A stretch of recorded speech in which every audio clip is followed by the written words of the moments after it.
방금 보도해드린 것처럼 그린벨트 해제 이후 주민들의 반발이 거센데요. 엇박자를 내고 있는 서울시의 건설부동산 정책들에 대해 취재기자와 자세한 이야기 나눠보겠습니다. 조은하 기자 나왔습니다. 어서 오십시오. 네, 500년 가까이 대를 이어서 마을을 지켜온 이 주민들의 입장에선 당연히 반발이 클 수밖에 없을 것 같습니다. 멀쩡한 마을을 허물어서 신혼부부를 위한 주택을 지어주겠다는 건데 애초에 지구 설정이 잘못된 거 아닌가요? 네, 일단 이 지구를 좀 살펴보면요. 이번에 그린벨트가 풀리면서 신규 택지 지역으로 지정된 곳은 서리풀지구, 서울 내에서는 이 서리풀지구 한 곳밖에 없거든요. 이 서리풀지구는 서초구의 원지, 신원, 염곡, 내곡, 읍면동 일대에 221만 제곱미터의 용지를 가리키는데요. 이번에 이 논란이 된 곳은 그중에서도 읍면동 일대 쪽입니다. 이 오세훈 시장은 당시에 서리풀지구는 이미 많이 훼손된 상태로 보존 가치가 상대적으로 낮다라고 말을 하면서 후보지 가운데 도심 접근성이 뛰어난 곳을 선정했다 이렇게 설명을 했습니다. 근데 사실 보도해드린 내용처럼 이곳은 훼손된 지역이라고 보기에는 좀 성격이 다소 달라 보입니다. 집단 취락 구역으로 이미 130여 가구가 살고 있는 그런 마을인데요. 수백 년 내려온 집성촌으로 되어 있던 이런 곳을 그린벨트로 묶어서 재산권 행사도 못하게 제약을 뒀다가 이명박 정부 시절에는 일부를 풀어서 논밭을 강제 수용해서 공공주택화 했었습니다. 그런 상황에서 이번에는 집까지 내놓으라고 하니까 마을 주민들이 굉장히 억울해하는 그런 의견들을 많이 내놨었거든요. 그린벨트 해제는 사실 투기 우려 때문에 부득이 주민 의견 청취하는 이런 과정이 좀 적었는데요. 해제를 결정하기 전에 좀 해당 지역에 대한 면밀한 검토가 이루어졌어야 되지 않나 보여집니다. 네, 그 부분이 아쉬운데 또 이 그린벨트 해제뿐 아니라 요즘 토지거래 허가구역 해제도 논란이 되고 있습니다. 송파 잠실과 강남 삼성, 대치, 청담, 이른바 잠삼대청 이 지역이 집값이 굉장히 심상치가 않습니다. 어떻습니까?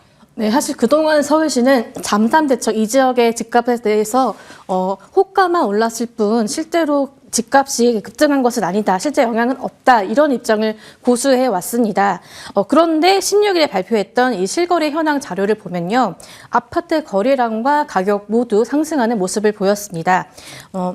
토어제 해제 후 30일 동안 잠산대청 지역에서 107건이 거래가 됐었는데 해제 후 30일간 동안 거래량은 184건으로 72%가량 늘어났거든요. 네.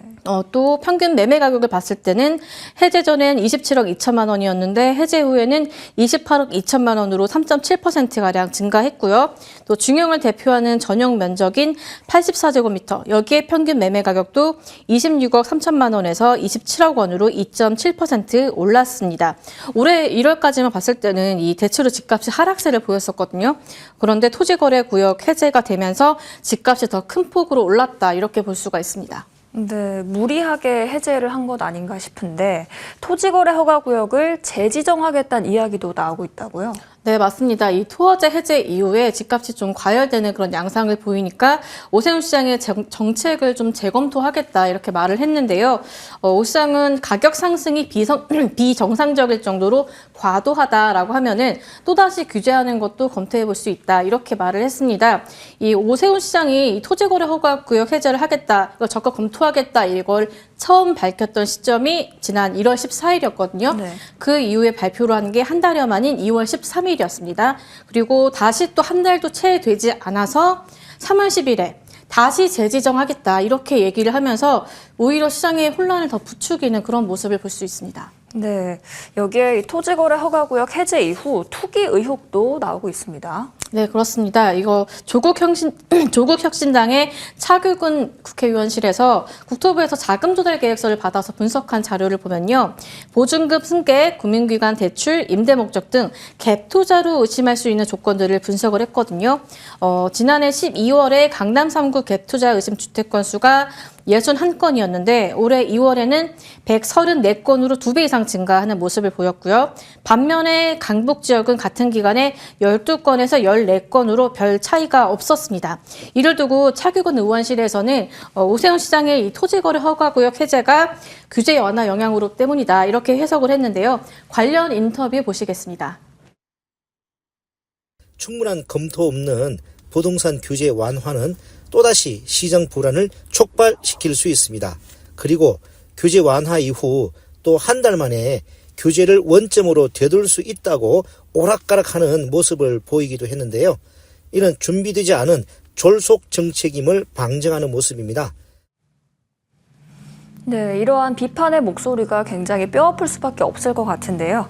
앞으로도 서울시의 건설 부동산 관련 정책들 계속해서 전달해 주시길 바랍니다. 오늘 말씀 잘 들었습니다.